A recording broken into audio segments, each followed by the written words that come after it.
Ah, ma faccio piccole cose, niente di che. Tipo la sera, quando torno a casa, do fuoco a un cassonetto. E poi ho iniziato a fare girare nel mio quartiere una petizione per incentivare l'uso di eroina.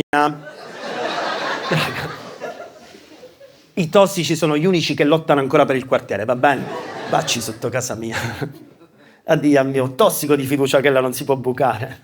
Io ci provo da 5 anni. E la risposta è sempre la stessa. Zio, ma io mica mi buco.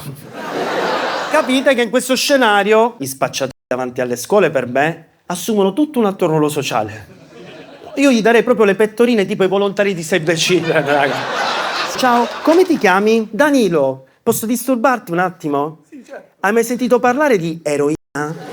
Ma tu lo sai che nel mondo ci sono un sacco di bambini che non se la possono permettere?